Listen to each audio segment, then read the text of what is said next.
Bab ilmu dan zikir, kelebihan Al-Quran. Hadis ketujuh.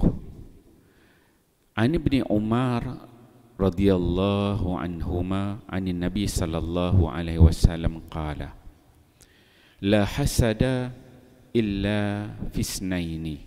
Rajulun atahu Allahul Qur'ana fahuwa yaqumu bihi ana al-laili wa ana an-nahar. Wa rajulun atahu Allahu mala fahuwa yunfiquhu ana al-laili wa ana an-nahar. Rawahu Muslim. Bab fadlu man yaqumu bil Quran.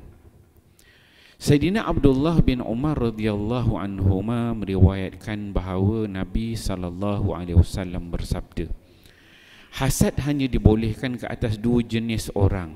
Pertama ialah orang yang Allah kurniakan Al-Quran dan dia sibuk membaca Al-Quran siang dan malam. Dan kedua ialah seorang yang Allah kurniakan harta dan dia sibuk membelanjakan hartanya itu di jalan Allah siang dan malam. Hadis riwayat Muslim. Alhamdulillah tuan-tuan, pagi ni kita membaca satu hadis Nabi sallallahu alaihi wasallam. Hadis yang diriwayatkan oleh anak Sayyidina Umar, anak Sayyidina Umar yang bernama Abdullah. Dalam hadis ni dia tulis An Ibni Umar, Ibnu Umar. Bila sebut An Ibnu Umar tu biasanya merujuk kepada Abdullah. Sekali nama Abdullah ni dia akan Ibnu Umar. Maksudnya diriwayatkan oleh anak dia bernama Abdullah. Dan Abdullah ni kita dah sebutkan antara para sahabat yang banyak meriwayatkan hadis. Banyak kisah-kisah kelebihan yang pernah kita ceritakan tentang anak Sayyidina Umar ini. Dalam hadis ni dia menyebutkan Nabi sallallahu alaihi wasallam bersabda. Nabi mengatakan la hasada illa fisnain. Kita ni sebagai umat Nabi Muhammad sallallahu alaihi wasallam tidak boleh ada sifat hasad dan dengki dalam diri kita. Sifat hasad, dengki ni sifat yang buruk, sifat yang mazmumah. Tapi Nabi sallallahu alaihi wasallam kata boleh nak dengki ni, nak hasad ni, tak puas hati dengan orang. Ada, kata Nabi. Nabi kata apa? La hasada illa fisnain. Ada dua keadaan sahaja yang mana kita ni boleh bersifat dengki, dengki, hasad pada orang. Kata Nabi sallallahu alaihi wasallam, yang pertama, rajulun atahu Allahul Quran. Seorang lelaki, seorang lelaki yang Allah Subhanahu wa taala menganugerahkan kepadanya kebolehan membaca Al-Quran. Kata fahuwa yaqumu bihi ana al-laili wa ana an-nahar. Yang mana dia tu bila dia boleh baca Quran, dia nak baca Quran, dia nak belajar tentang Quran, maka dia akan membaca Al-Quran itu ana al-laili, pada waktu malam pun dia baca juga, wa ana an-nahar, dan pada waktu siang pun dia membaca Quran. Ni jenis dengki yang pertama yang boleh kita dengki, jenis orang macam ini. Kita nak dengki tengok orang yang dia ni boleh baca Quran, ataupun belajar Quran, ataupun baru nak belajar tentang Quran, dia ni rajin baca Quran, siang malam baca Quran. Mana ada kelas-kelas talaki Quran dia pergi, mana ada tempat belajar tajwid dia pergi, mana ada orang buat halaqah-halaqah Quran dia pergi, pantang sebut tentang Quran dia pergi. Dia ni jenis orang nak belajar fiqh kurang minat, nak belajar akidah kurang minat. Bukan tak tahu langsung, tahu yang lain-lain tu, cuma kecenderung dia tu Allah cipta kita ni berbeza-beza.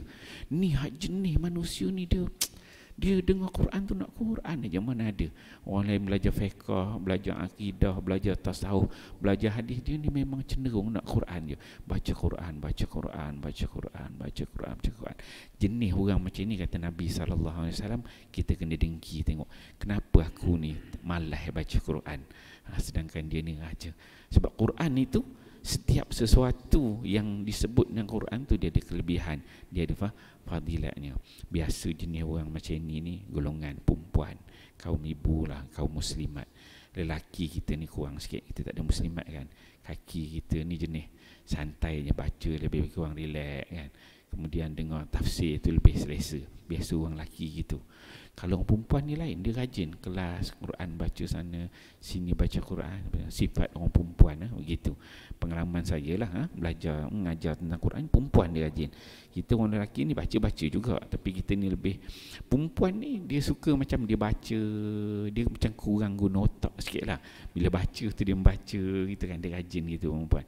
Orang lelaki ni dia baca juga, tapi apa baca tu dia suka relax, santai, guna otak, berfikir, tafsir dia, otak dia tu lebih mencapah gitu orang lelaki. Biasanya begitu. Jadi tak heranlah kalau ramai, kalau kerja-kerja baca Quran ni, program-program ni, perempuan ramai tu normal lah. Itu yang pertama kata Nabi SAW. Kita kena dengki jenis orang begini. Kemudian yang kedua kata Nabi SAW, wa rajulun atahullahu malan. Jenis yang kedua kita kena dengki, kita tengok ada orang yang Allah anugerahkan pada dia harta. Dia ada harta.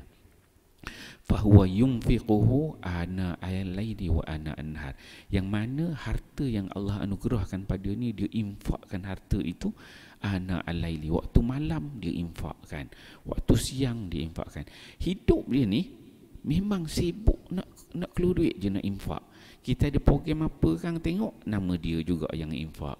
Buat ni infak, masuk masjid dia infak, jumpa orang miskin kan dia sedekah, jumpa orang itu dia bagi duit. Ada rezeki, mungkin banyak rezeki dia ataupun mungkin tak banyak, tapi kalau dia tak banyak duit, dia pecah duit besar dia. Contoh duit RM20 dia pecah jadi RM1. Ada orang jenis macam tu, dia pecah dengan bagi RM1. Kalau tak ada duit, dia akan beli gula-gula, dia akan simpan dalam poket dia. Jumpa budak bagi gula-gula, ada dia, sifat dia macam itu. Kalau kita jumpa orang jenis macam ini, dia jenis hati dia jenis nak sedekah, infak tu dia mengingat. Dia tak boleh, sampai dia tak boleh benda tak ada dalam poket dia.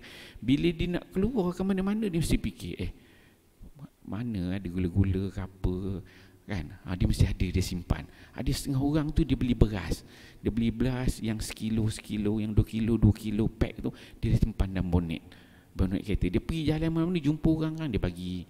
Ada jenis orang macam tu. Dan kita kalau jumpa orang macam ni, kita kena dengki. Kenapa aku tak perangai macam tu? Sedangkan Allah Ta'ala sebut benda-benda infak ni memang Allah confirm, Allah akan ganti. Wa ma anfaqtum min syai'in fa huwa yukhlifu. Dalam Quran Allah Taala record apa-apa yang kita keluarkan, kita infak, Allah kata fa huwa yukhlifu, confirm Allah Taala akan ganti. Kalau kita keluar 1,000, confirm Allah Taala akan ganti balik 1,000 itu. Dan Allah Taala bukan ganti 1,000, biasanya berganda-ganda. Itu adalah hadis-hadis yang menceritakan kelebihan. Jadi dua jenis manusia yang Nabi sebut ni kita kena dengki, kita kena tiru, dan kita kena ada hasad kepada jenis orang ini. Pertama yang jenis baca Quran, kedua yang jenis menginfakkan harta. InsyaAllah tuan-tuan mulia, kita fahami hadis ini, kita amal dan kita sampaikan. Wallahu a'lam. Subhanakallah wa asyhadu an la ilaha illa anta astaghfiruka wa atubu ilaik.